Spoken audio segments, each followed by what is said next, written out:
just entered the bear-crawling nation on the No Agenda Stream. This is R. Mordant, and welcome to the other side of live.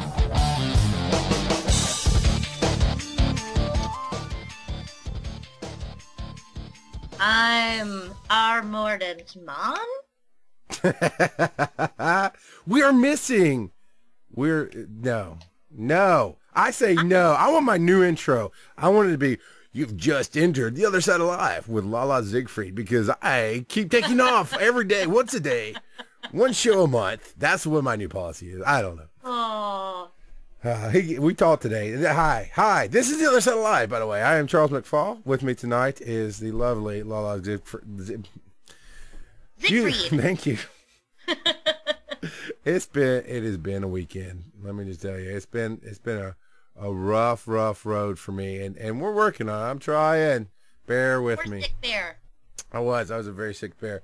But I was joking around with our Mordant Mon today, and you know, he has some valid points. He's like, two out of 2 years of doing this, I've taken 2 days off. Now, granted, they've been in the last 30 days, but 2 days in 2 years. So like, yeah, and 6 years, I think I've taken 2 days off. So no, I win. But you know, he is settling in New Orleans this evening, or in Louisiana. I don't think they're in New Orleans. I think they're just outside. And the Tortuga twins are getting ready for their big Thanksgiving weekend show down in Louisiana, and he is enjoying some time with his significant other, Kurt from Glee. But His lady friend. Yeah, if you want to call him that. No. He is having some time. I'm sure he's listening on TuneIn going, he's saying words that I would have to bleep out. So quit thinking that stuff, because I will say it, and then I'll refuse to bleep it out, because I am here tonight. I feel a little hot, so I'm going to turn my mic down a little bit. Welcome to all tonight in the chat room. I can't even say that word, but MOPINUE,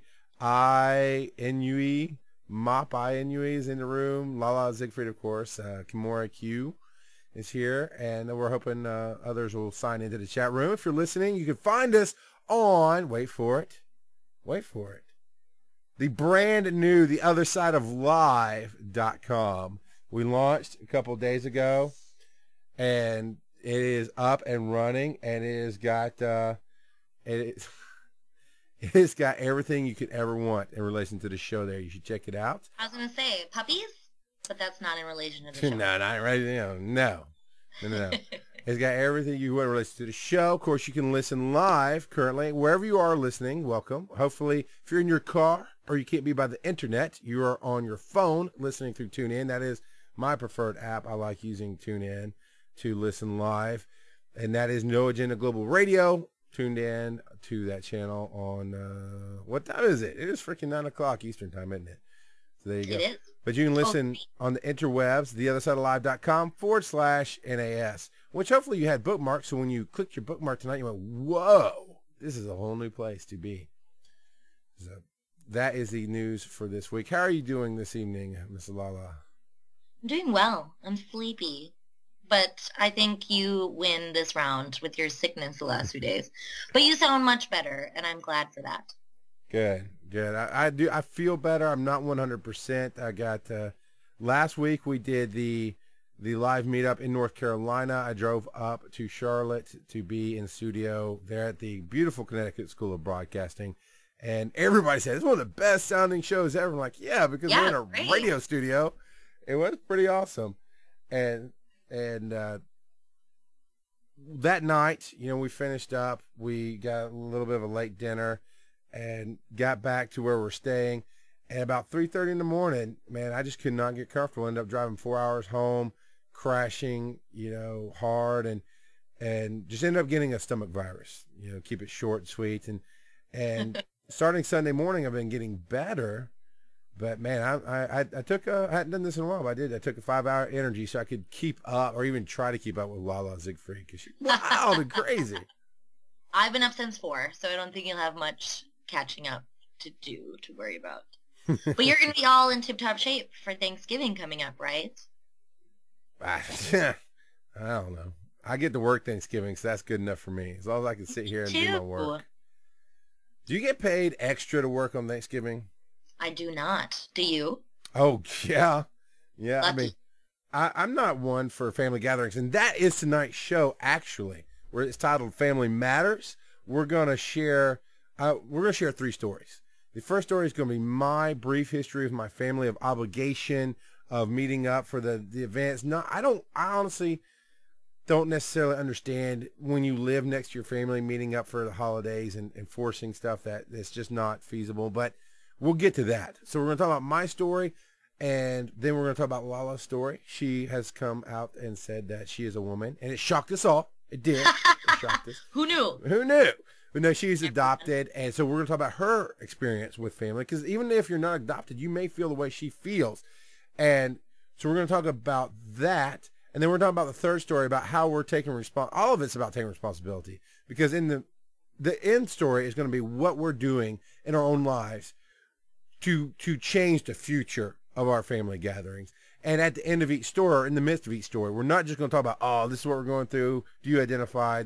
We're going to say, this is what we've been through. This is how holidays have been for us.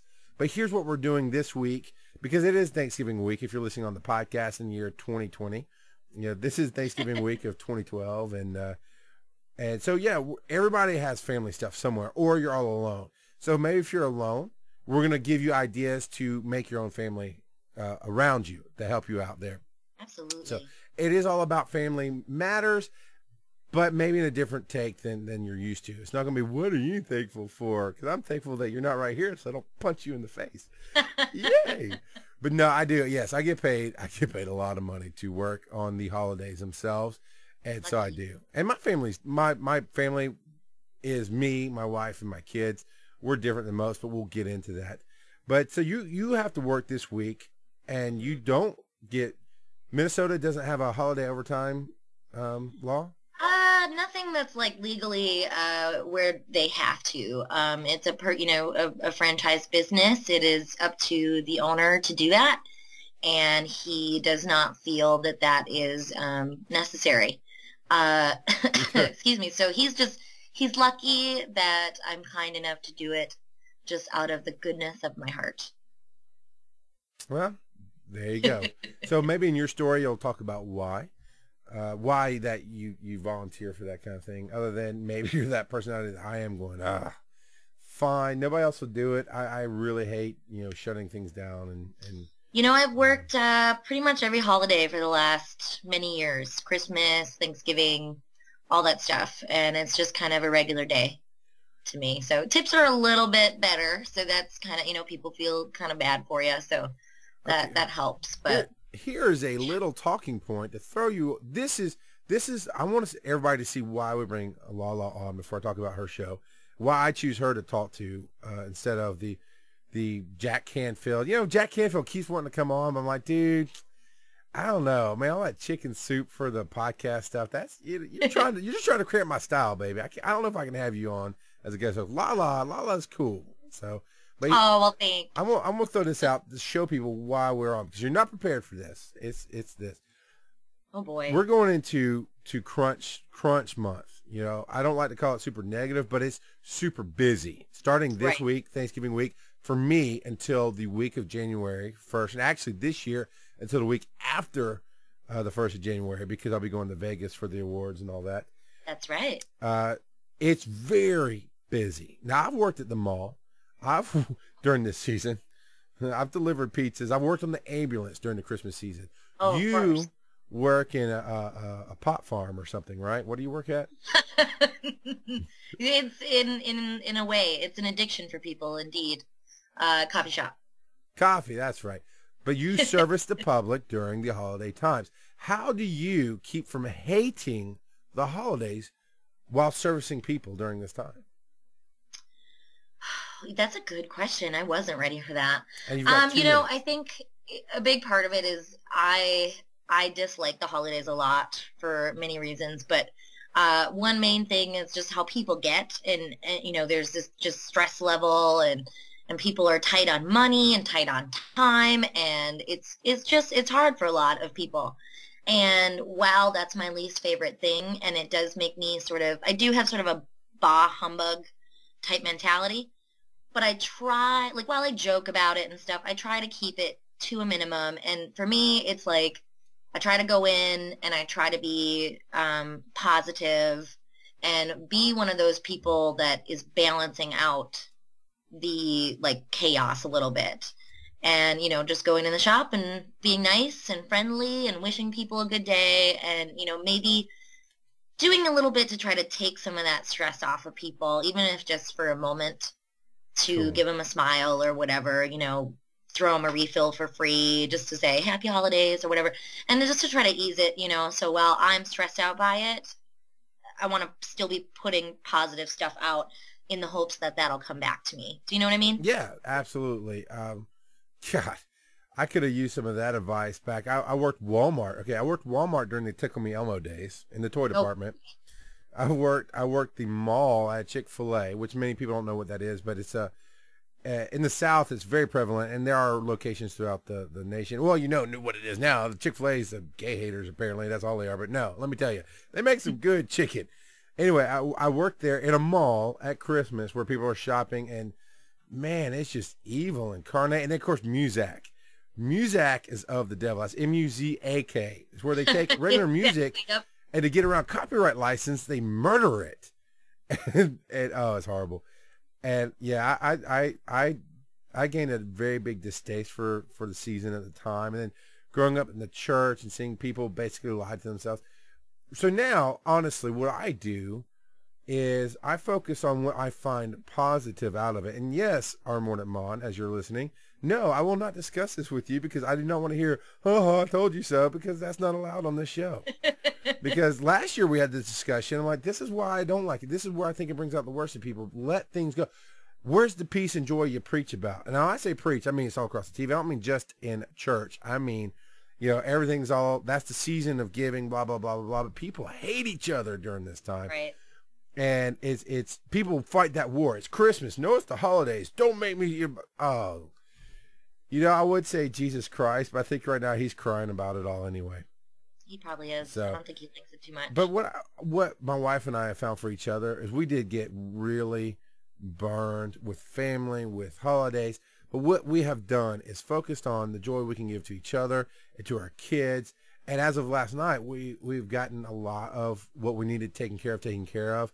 And this week we're going to finish up what we need to do. And it's now we're like, oh, we've already done Christmas Town, which is a huge tradition for my family. It's a Stone Mountain, Georgia. Stone Mountain's a national park or a state park in Georgia.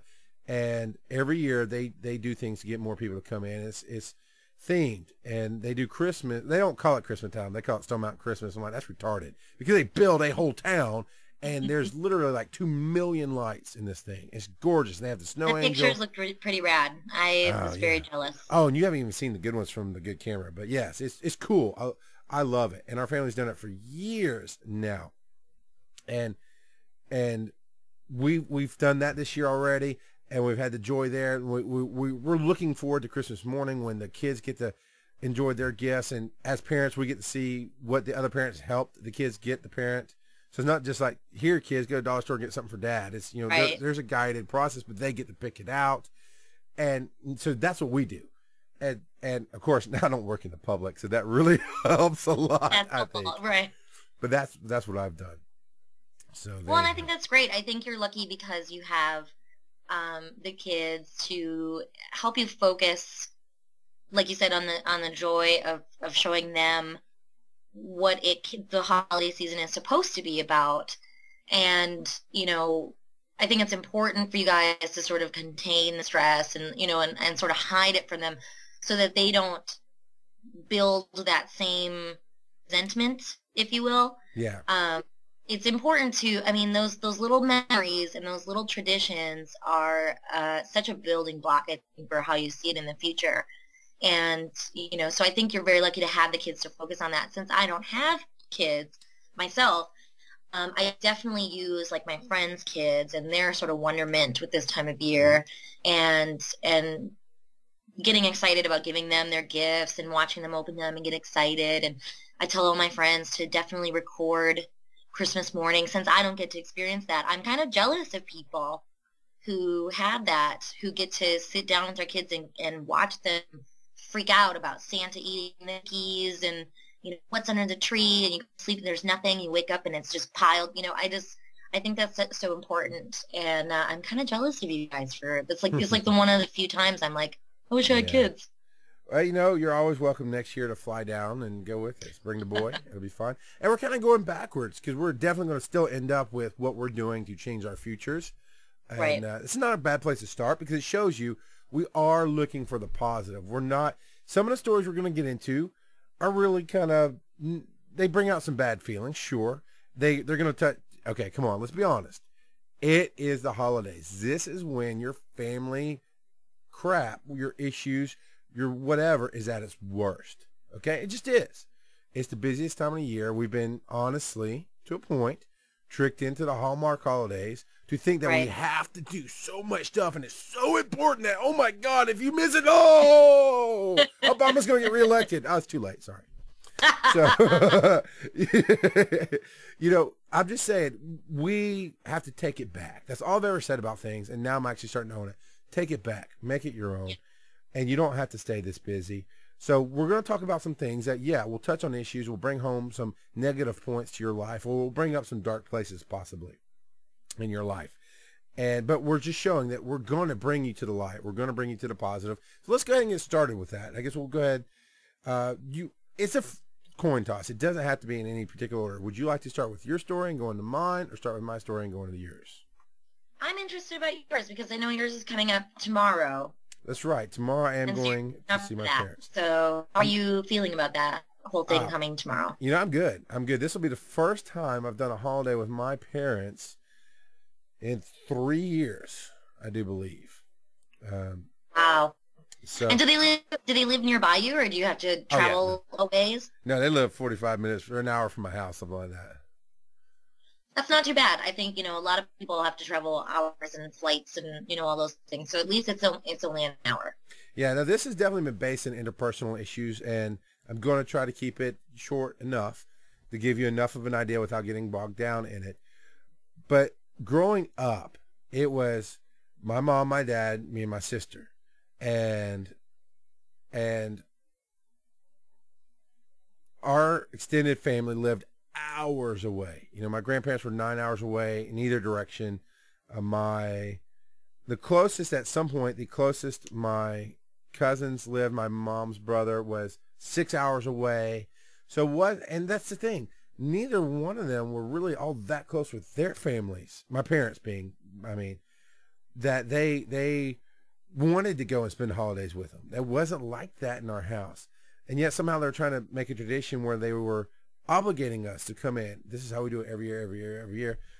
And the catch-22 was when things came up, they would adjust. When my dad had to go help my grandfather with something at a Christmas time, we did not do our family Christmas until the afternoon of December 26th because my dad couldn't be back until then.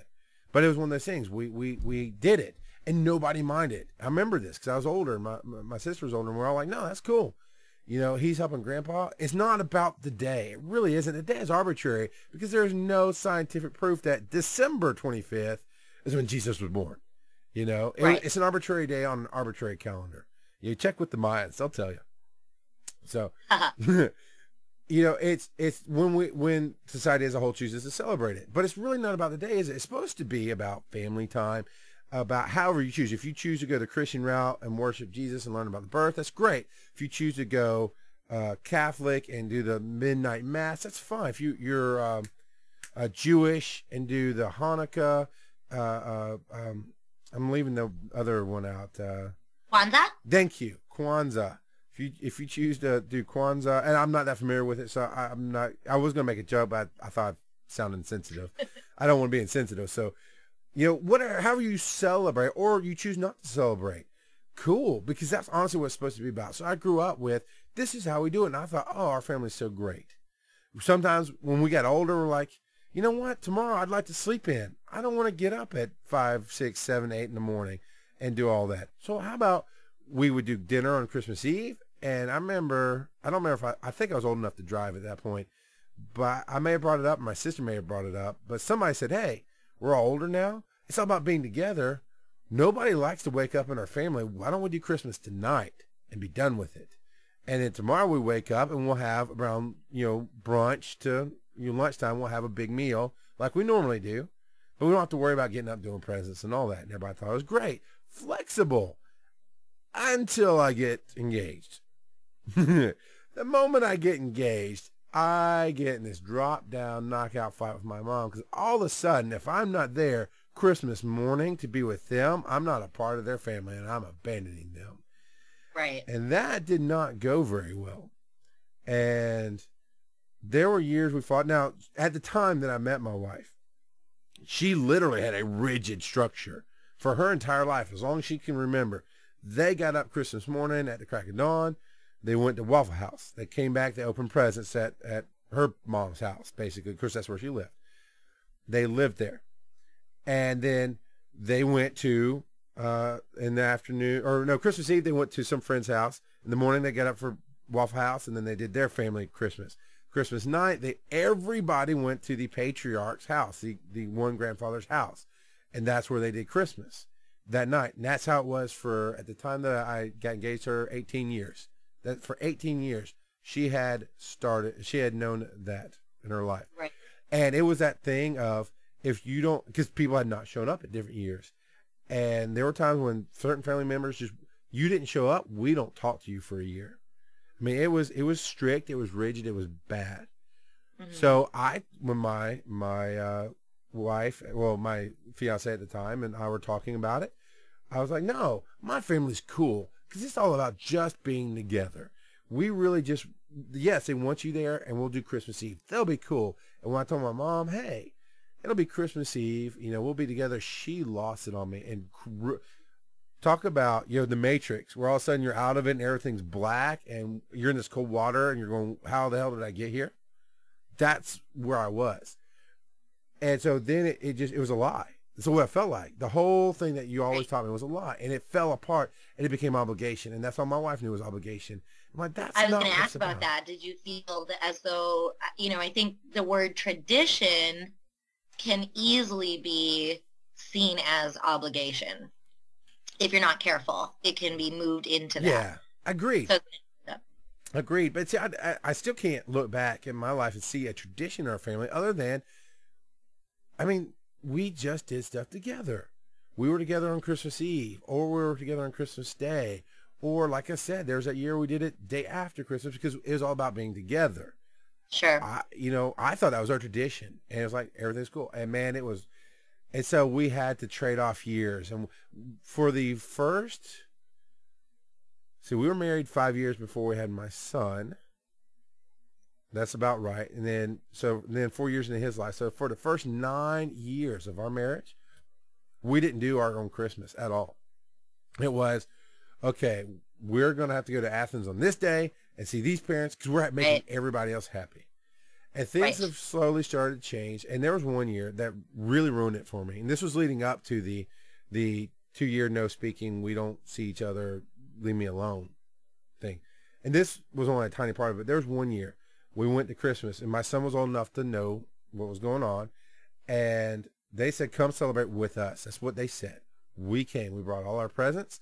And I started saying, hey, you want to play Santa Claus? Hand out. This one's for Keepaw. My mom went, no. We're doing our Christmas tomorrow. I went, what? What? I was shocked. And I didn't want to be an ass about it, but I was like, what? What are you talking about? And she goes, no, you don't invite us over for your Christmas. And I flat out told her right then and there in front of everybody and God, it's like, we don't do a Christmas because people like you demand too much of our time. We have no Christmas. Our family, my wife, myself, and my son, for 9 years, well, my son for 4, but for 9 years, had nothing of our own because so many family demands and obligations, and everybody just assumed we were ignoring them. Right. I have words that I don't want to bleep out here, but it brings up this anger, right? Right. So there were some other things that happened. There's a lot of other things that happened, but that was the holidays. And then one thing led to another, and there was a blow up with my family, and for 2.5 years, we didn't talk. So we didn't do holidays with them, which I gotta say, it was nice not having to travel to another house. It was right. You got to start building your own foundation of your family's tradition. Some other things gave way in my wife's family. Some certain things relaxed. certain things changed. So then we said, okay, we're going to start doing our own Christmas. And we did. Now, the one thing we did do, we always went to Christmas Town. But then, we started doing, okay, what are we going to do? Last year, the kids watch TV. They want to get out of bed at 6 a.m. and come wake us up, right? So we did that for them. We'll probably do that again this year. Sometimes it's been we'll do our Christmas on Christmas Eve morning. Whatever. We've been working it out. So because these things are giving. Because we started taking back some of our life too, going, you know what? It's really not right that you demand of this of us. It's not that important. We'll be there, when we can be there. Because we were the dutiful kids. We showed up as soon as you told us to. And other people would show up when they wanted to. And we got guilt for it. What? So anyway, let's get to the good part. Let's get to what I'm doing now. So 2 years of silence have passed. Earlier this year, my family and my parents and I called a truce. Basically, we still don't really talk. We still don't really mingle. But what I've done is, one, I did take that time and I capitalized on it. And I dealt with a lot of issues in my life that I needed to deal with so that I could, one, be a good parent to my kids. I could be a healthy human being. And now I can go into these situations. So tomorrow, there used to be this dread of, oh my God, what's going to happen? How bad is it going to be? Now tomorrow is going to be, you know what? I'm going to own it. I'm owning it. I'm going in going, I honestly don't care to be here. I don't. I don't hate it, but it's like being stuck at the mechanics. Yeah. I'm here. Something's good's happening, but I don't need to sit here for 3 hours, do I? Can I just come pick up the car? Well, but don't you feel, how do you feel about like your kids and sort of how they interpret do you let it show that you have sort of a disdain for it? Or do you kind of try to help them build an excitement to it so that they don't attach the same, I don't want to use the term negativity because you're trying to make it a positive situation, but do you feel that you let it trickle out and that maybe they can start to dread going there as well because you do? Well, I can't, when it comes to emotions, I cannot fake it. And I can be honest.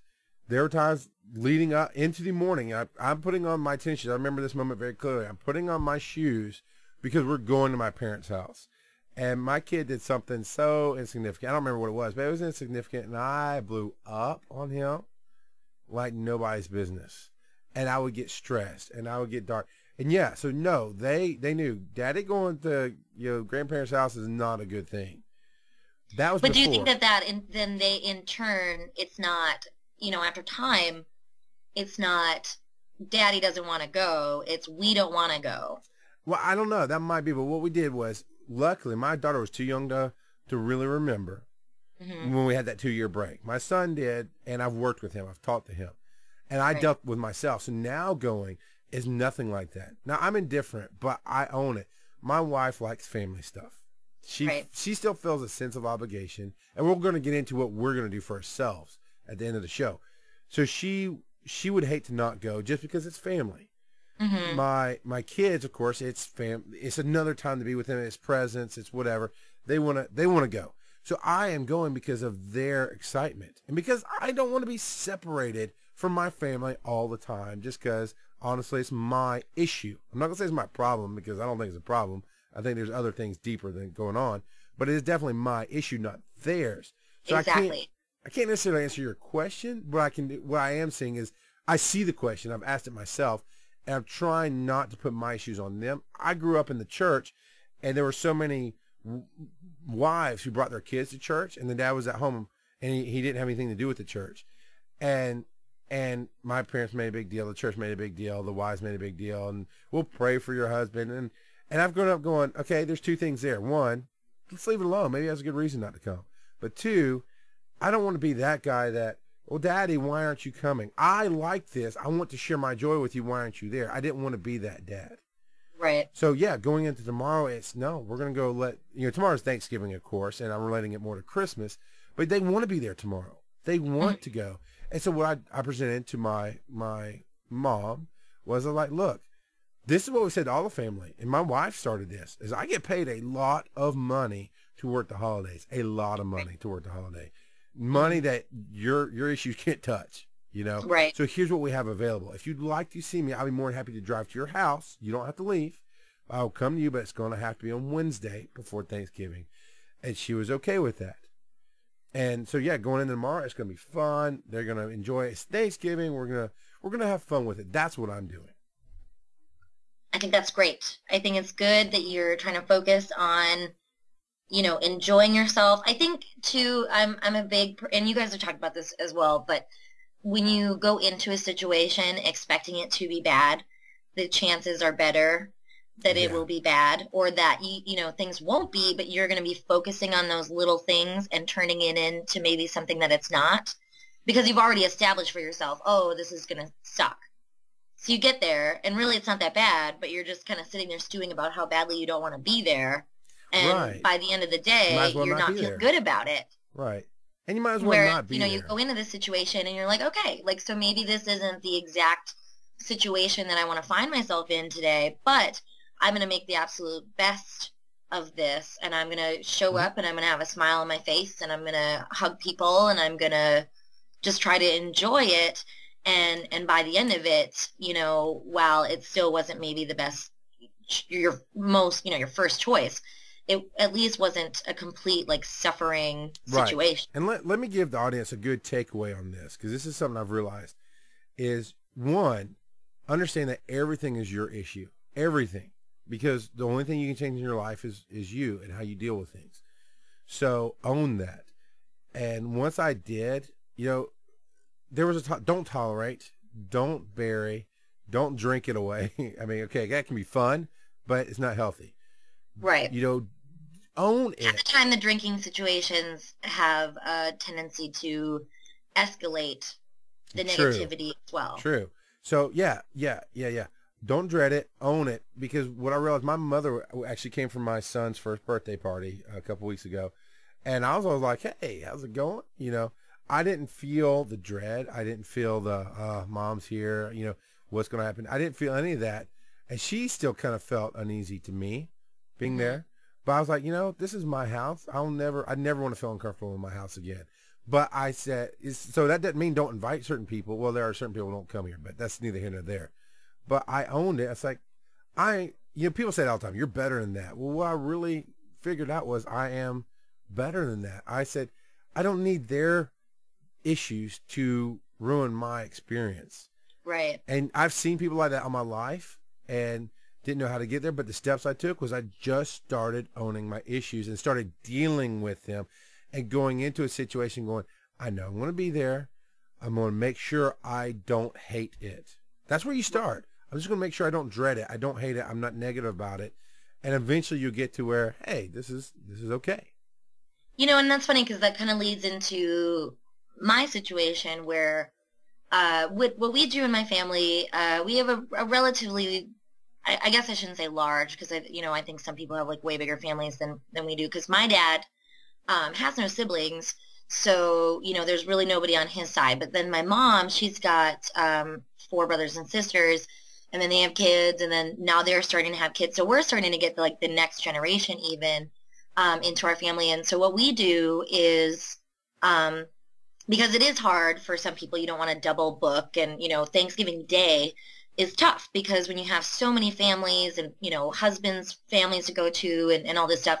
So what we do is we celebrate holidays the Sunday before. So, you know, we just had our extended family Thanksgiving this past Sunday. And one of our traditions is, because everybody's going to kind of be overdosing on turkey, we always have Chinese food, which is like a cool thing. Like, that's something I look forward to. Like, sure, you know, it's always a guarantee. You know, you're like, oh, I get to eat some egg rolls. Like, it's going to be all right. But, you know, sort of like you mentioned, you know, I'm adopted. No one in my family, I don't want it to ever seem like anybody has ever purposely alienated me. But like you said, it's me, it's my issues, and something inside me, like, I feel sort of a slight disconnect. And so those are the kind of gatherings that I always feel a little bit apprehensive about, because I'm afraid that, you know, when I get there, you know, I was telling you when we talked about this before that, you know, I say hi and oh, how is everyone? And then when we like serve up food, like usually I'm in the kitchen like eating alone because I don't really like we have too many people and we don't have a huge dining table, so everybody doesn't just sit up in a line, we kind of sit where we can. And I generally end up by myself, and I've started to think about it in a way like, is it me like alien, none of my family has ever said we don't want to sit with you, or like we're talking about you, we're going to ignore you. It was me walking into the kitchen alone and not sitting down next to somebody. And so when we went on Sunday, I had sort of that same thought, like, okay, like this is going to be just sort of, this is just more hassle than anything. And we had a plan, like an escape plan. We like to come up with something like just in case that we have to be like, oh, we have to go and do this by this time just so we can sneak out if I'm that uncomfortable. And, I had that all ready to go. And, I tried to go into this situation saying, like, it's not going to be that bad. Like, it's going to be fun. We're going to all sit and chat, and it's going to be okay. And it was. And we actually ended up being there a couple hours longer than we usually are because I made that little extra effort to talk to people and to, we started talking about my grandpa who had passed away before I was born. And, we started talking about memory stuff. And, before I knew it, it was way past my, like, emergency time. Nice. And I ended up really enjoying myself way more than I normally do because I went into it with a positive, well, not all the way positive, but more positive than I usually have. And, I left feeling a little more connected to everyone than I ever had before. So that was definitely encouraging for me because I was like, oh, okay, like as long as I'm putting myself out there more, it's not going to seem so distant. Yeah. And so I thought it was like a success. This Sunday was definitely a success to me.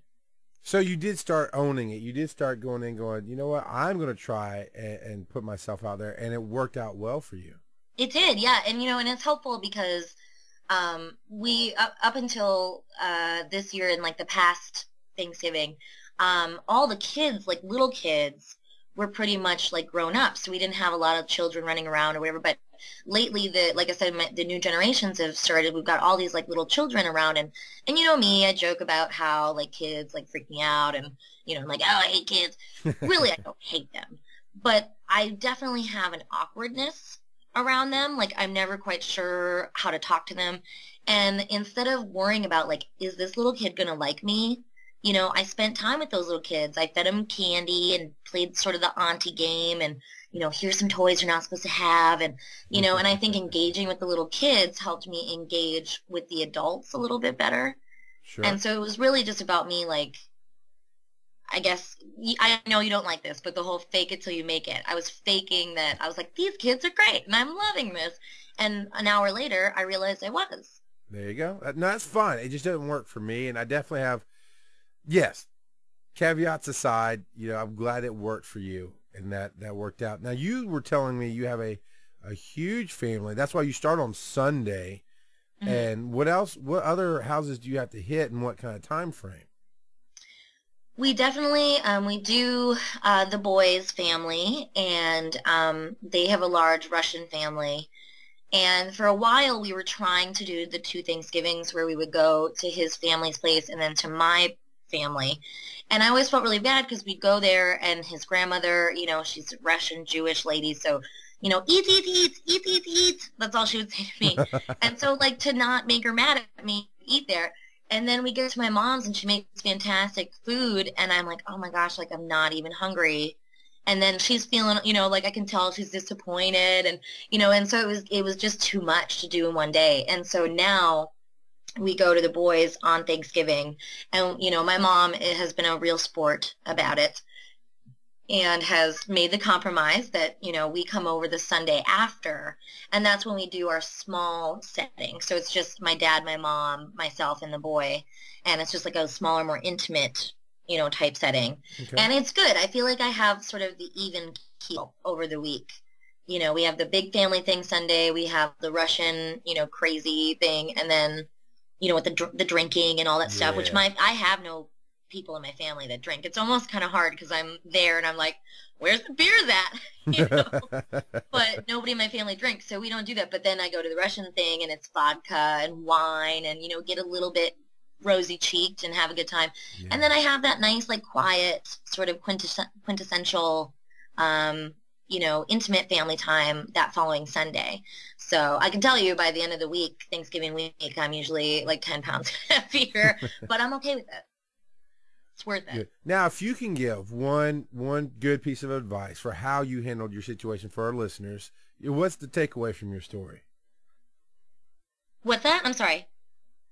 I am going to kill you. What if you know, if somebody were actually listening like you're a real show host, because you are, what's your one piece of advice off of your story of how you changed your experience?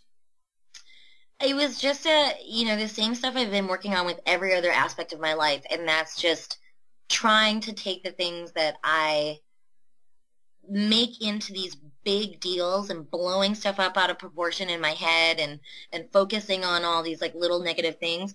Instead of doing that, I've been making a conscious effort to see the positive in everything. And, you know, regardless if it is or isn't, you know, I've been trying to be all about silver lining and all that stuff. And I guess a good example, like my uncle and aunt have been married for a long time, 3 kids. They are going through a separation or a divorce, I don't know what you want to call it. And, you know, my uncle at all of these events, you know, like you could always tell that he was just like miserable. Like he didn't talk, he didn't, you know, he just always seemed grumpy and, you know, and it made me sad. And then this is the first time where they've actually been away from each other and the aunt didn't come. And my uncle was like a different person. We got to have a whole different interaction than we've had in a really long time. And while it's sad that they're going through this and that their marriage is like, you know, falling apart and, you know, that they've found that the only way to fix it for themselves is to not be together, he's in a more positive place. And he was joking and he was laughing, and I haven't seen him this way in years. And so instead of when I first came, I was like, oh, it's going to be weird. You know, my uncle's going to be there and we're going to have to tiptoe around things and it's going to be strange. But instead, he was like, oh, and it was totally like normal. And it was just nice to take that little thing out of it and go, you know, like maybe this thing is going on, but it's putting him in a better place. And so for me, it's just about those little, like, building on the new memories instead of focusing on past, like, junk. Cool. And it sounds like also dealing with issues. Like you owned yours, so you started dealing with it. Whatever he had with the bad marriage or the unhappiness there's a process of being dealt with right now, and now he's happier. He's more unburdened, if you will. It sounds like we have similar points, is dealing with it. Now, I would like to go to the phone lines. Now, here's what I'm asking for from the audience. We're going to continue talking. We're going to talk about what we're going to do in the future going forward for our own families and how we'd like things to shape in the future. And as always, it's probably more me talking than LaLa, but, you know, we're used to that. But if you would like to call in, here's what I want. Everybody's been sharing their stories in the chat room, and I love that. But I'm not looking for that here on the phone line. What I'm looking for is either you want to ask for advice from us that you haven't heard already tonight. We'll be more than happy to give you our insights on what you can do going into this holiday season. Or if you would like to share something that works for you that we have not shared that would help others, we'd love to hear that. That number you can call right now, 218-632-1724. That can be accessed from any cell phone or phone line in North America. That is 218-632-1724. A nice, lovely robot will answer the call, tell you you've reached the No Agenda stream, and tell you what to do. I'll see you pop up in the room. So going forward, LaLa, I know you're not, I would classify you as not sure of having kids, but I think you've talked about not having them, but you seem to be open that maybe you'll change your mind at some point. But obviously, I have like 1 million. So exactly 1 million children. Yeah, my wife and I talk about this often because she's had different family experience than I've had. We've both had good experiences and we both had bad experiences. Because don't get me wrong, my family's not evil. They've done their best. I've had some really good Christmases. I had a different childhood than most people. That's not what this show is about. But, you know, we want the relationships. And we've built a thing with this Christmas town that we do right around Thanksgiving time, because that's when it opens. And, of course, the closer you get to Christmas, the more crowded it is. We have built the thing with Christmas town. That's an experience. We didn't go last year because my wife had just had my second son, and he was in his 6 weeks, so she can't go. And we decided if it's not with the family, it's not for us. We're not going to do it. Everybody, including myself, missed it, which I don't think my wife expected me to miss it, and I did. But we realized if something changed with my work and I didn't have money for Christmas presents, as long as we could go to Christmas town, the kids would be good. They'd be happy, you know. So going forward, learning from our experiences with our individual families, talking to each other, being my wife and myself, talking to each other openly and honestly about the bad and the good and what we want to see happen, we're going to be the most flexible people we can be. I hope to have a huge house. You know, I hope to make my millions and build my mansion and have a huge house where everybody can come and stay here with us. And I hope to build that relationship where they want to. Right. You know, whether they move across the world or not, they go, man, we really want to be at mom and dad's house at Christmas time. Bring your wives, your husbands, your 20 kids, yourselves. You know, we're going to accommodate. And if you can only, if we have to, we said this to ourselves, to each other this year, just maybe in the last week even. Look, if they're all living in different areas and they have other obligations, because as you get married, you add on to the family, we'll come to you. We'll come and visit you, which I kind of like that model. I like the model that you and your boy are living right now. It's hey, we have an exit plan. And we've got 3 more houses to go. Oh, wow. They started talking about politics. It was time to leave, you know. Well, and I think that's so important. I think that, you know, because we talk about tradition versus obligation and all this stuff.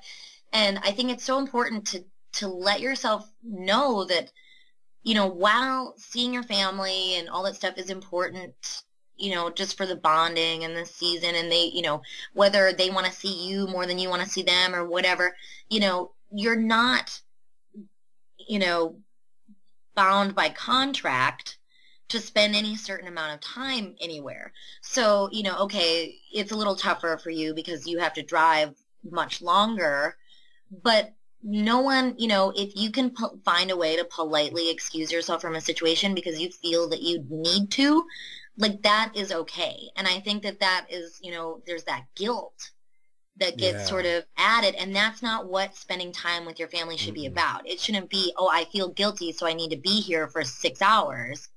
It's, I want to be in a situation that I'm enjoying for 6 hours, you know? And so if you find yourself in a spot where you're, you know, your family, there's your uncle and he drinks too much and he gets drunk and belligerent and starts making a fool of himself, if that's not something that you want to be around, you have every single right, especially if you've got kids, to say, I'm going to remove myself from this situation. Right. You know, I think that that's important to understand, you know, and if you have to, okay, we don't lie, you know, but we definitely like bend the truth a little bit sometimes if that's necessary. Right. But it's because, you know, like, I don't want to be a negative part of that situation. And I feel like I would be if I'm just there because I feel like I have to be. Yes. And so I think it's good to know that you can go, like, nobody, and yeah, that may, you know, for example, like your mom, you know, in your situation, you say, well, we're going to go, we don't really want to deal with this situation, so we're going to head out. Good to see you. Bye. And if she makes the decision to not speak to you after that, that's on her. You know, see, that's something that everybody needs to realize. That's something I had to realize, is I don't need to kowtow to everybody. I need to make it friendly and fair. And before, when we were divvying up the time between houses and who gets what, and we actually rotated years at points. Well, this year we'll be at your house on Thanksgiving Day. Next year we'll be at her parents' house on Thanksgiving Day. And we're trying to be fair. Well, this year, and of course situations change. And that's what helped. I improved my life. I improved my work situation to where now, you know, like we've said, I'd rather work on the holiday than go to anybody's house and eat turkey because you're more supporting your valuable. family, Right? Which is the most important thing. And let me tell you something about setting up your own traditions is you build it around what works and what's really important. You really got to boil it down to what's important. And we have our time together. The day of Thanksgiving Day is not important to us as a me, my wife, and my kids. It's just time to be together. We use that. Thanksgiving time is our Christmas town time, which is also a celebration of Christmas. If let's say, at some point in life when all the external family dies off or whatever, we might do it twice, or we might add something in that celebrates our family. So we have a Thanksgiving celebration and a Christmas celebration, but it never has to be on that day. But when you realize it's the other person's choice of how to respond, that changes the game. That changes everything, because this year was the first time I could look at my mother and go, hey, this is just an honest offer. You can take it or you can leave it in a very honest and nice way. It's your choice of how you'd like to handle it. Here's what I have. Yep. And she took it the way she wanted, and I don't have any guilt. I don't have any regrets. And Good. Well, you were talking about tradition and obligation. Tradition is fine, but make sure you know what's important. When that tradition becomes more important than the people behind it or the people taking part of it, you're doing something wrong. Exactly. And I think too, like you said, the idea of sort of changing and going, the boy has decided this last year that he doesn't want to celebrate it as Christmas because he's not as big of a, he's like me where he's like, oh, Christmas, oh. And so we've decided to take the negative away from the Christmas, and instead of being, freaked out about all of that, we together celebrate the winter solstice. So we're going to be celebrating like a few days before with just the two of us. It's like only for us. We're not, it's not like I'm going to start buying solstice gifts for other people or whatever.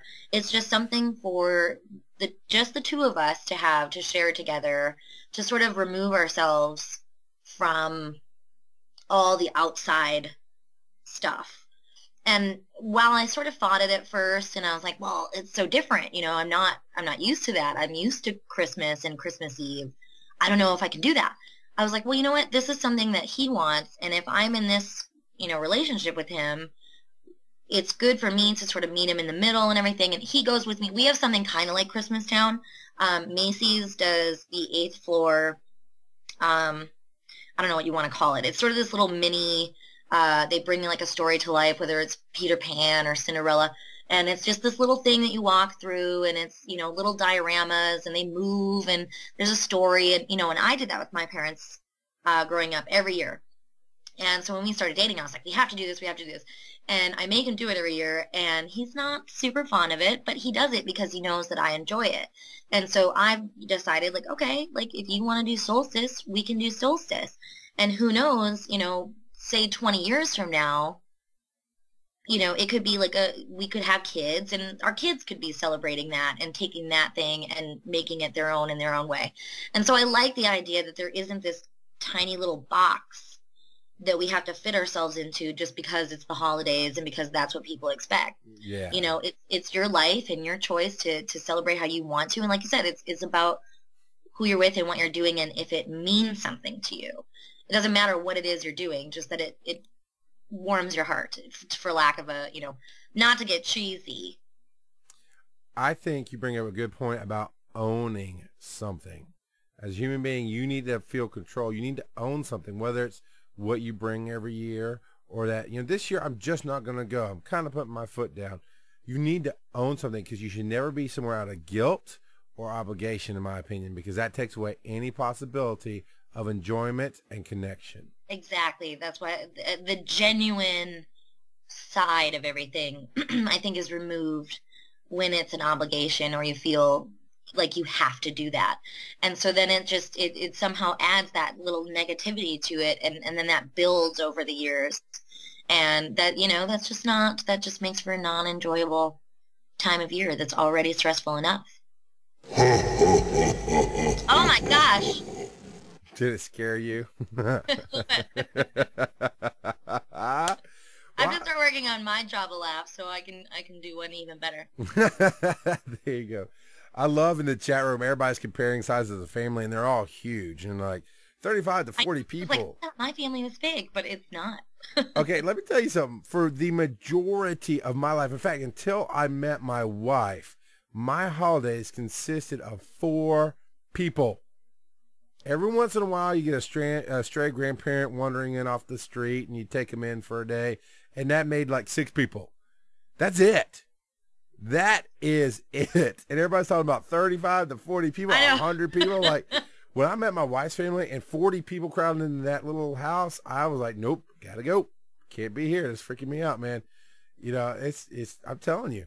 So we want to build a bigger family, but the thing is, like we said, you own it. You take responsibility for your decisions, and then you own something about what you do, whether it's your own little thing. Like for us, starting that Christmas town where nobody else goes. It's us. We don't invite any extended family. We don't. Right. When they've asked to go, we're like, nope, you cannot go. This is our thing, 100% period. Absolutely. You know, and you know, of course, you and the boy are invited. That's different. Ricky's always been invited. This friend of mine named Ricky. You know, I know this guy. I think I know that guy. Yeah, maybe. He's all right. He's all right. Yeah, he shows up from work sometimes, but he's all right. So yeah, he's not very reliable. You know, but obviously it can't become a thing because this is ours, and if it becomes out of our control, then it doesn't become ours. Now, as the kids grow up and they get input, then we share that control with them. So yes, take control, take responsibility. It's all good. Now, that being said, are you going any kind of Black Friday hunting?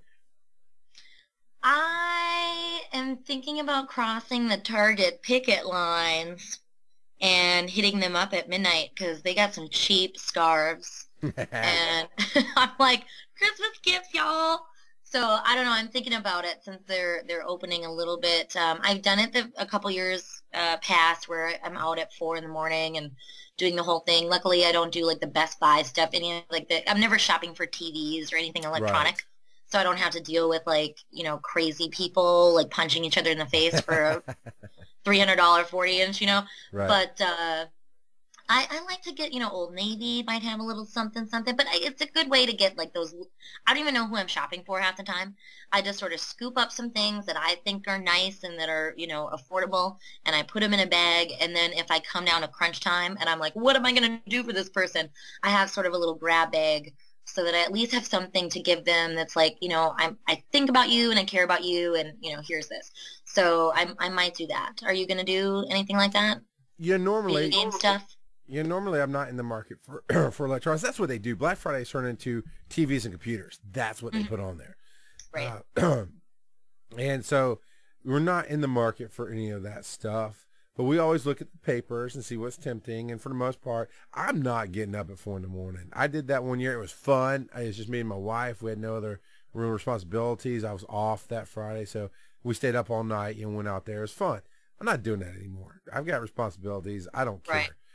Best Buy is opening up at midnight this year. And yeah, I'm going to go elbow jockey a little bit because they put in their paper they have a big Toshiba 40-inch flat screen for $180. I'm like, that could be You're going to be one of those people punching someone in the face. Have you seen me? I don't have to punch anybody. I pull the Andre the Giant. Everybody move! And there you go. Oh my God, awesome. So, so I don't expect anything out of it. We're trying to pick up a little thing here or there, and you know, to finish off the kids' Christmas. And if we get the TV, that's our present to ourselves. If we don't, we're not in the market for a TV. It was just a fun thing to, you know, try to get a $500 TV for $180, but it'll just be an experience. It'll right. be that. So yeah, that's about what we're doing. So when you're not out, you know, shopping for scarves to hide, you know, the chokeholds, where can we find you in your show? allmynonsense.com, and then I also have my Facebook page, LaLa Zigfreid, and then I have Twitter at LaLa Zigfreid as well. That's it. Well, that's all. She told me, didn't she? Yeah, All My Nonsense. That's all you need to know. Comes out every week. It's roughly an hour-long podcast. It's hilarious. It's going to kick our butts in the podcast awards next year. And thank you to everybody who took time to vote every day and get us the award. We will find out that we won on January 7th at Vegas. Yes, So, you will, because you will have one. yeah, I told our Mordant Mon, I said, I know life happens. You need some time. Not everybody can work once a week. I get it. It's okay. But don't be afraid that if you take off some more time, I understand. I'm here for you. But the podcast awards might actually say, to Charles and LaLa. I'm just saying. Oh, no. Don't be throwing nobody under the bus now. No, I have to give him a hard time because that is in my contract to do it. So find us. If you're listening live, check out the podcast every week. It comes out typically on Thursdays. Sometimes it takes a little bit longer, but typically on Thursdays. I'm about to pump out your site right there. You can do that. At the brand new theothersideoflive.com. You can find the podcast there. You can find all the archives, a lot of new photos. We're still tweaking. If you have suggestions, please hit us up at suggestions. Naked photos. Naked photos. Weirdo. If you have any suggestions, send it to us by suggestions at theothersideoflive.com. We'd love to hear your input on the website and see how we can make it better. We're very proud of it. There is new options of how to listen live. If you go to theothersideoflive.com/NAS, if you've ever had issues with lag, with stutter on the internet, sometimes it's my fault. Sometimes there's nothing I can do about it. But if you want to try to help yourself, because you can't control my bandwidth, I understand that. But if you want to try to help yourself, there's a lo-fi, L-O-F-I, a lo-fi option now. That if you click on that, it's way tiny bandwidth, and it works really well typically. Also, don't forget, if you're one of the millions of people who love to have YouTube on during the day and you want to catch up and you're not a podcast person, I don't know about podcasts. I don't download them. I don't have one of those phones. But you know how to look at YouTube. That's awesome. theothersideoflive.com/YouTube. All the shows that we've done have been posted on YouTube, and you can listen to them there as well. That is awesome. And Amazon, of course, talking about the holiday season and doing your shopping. If you're going to shop through Amazon, please, theothersideoflive.com/Amazon. They will help us out. It will not cost you a dime. And all your Christmas shopping and all the joy you bring to the world, you'll bring a little bit of joy to us as well and put a little something in our stocking, and that'd be awesome. So that's where you should get your scarves from now on, LaLa. That's all I'm saying. Amazon, I'll do it. You got it. You got it. Midnight, Thursday. All right. Do you want me to say my name first and then your name, or shall you say your name first, lady? Well, I'm LaLa Zigfreid, a.k.a. our Mordant Mon. Okay, now you got to do that a little more passion. Be happy that you're here, fool. I'm LaLa Zigfreid, a.k.a. our Mordant Mon. And I'm the pity the fool who takes a day off for me, bear. Happy Thanksgiving! Boom, baby! Ciao, dream catchers. That was awesome. Oh, you fooled me. I always think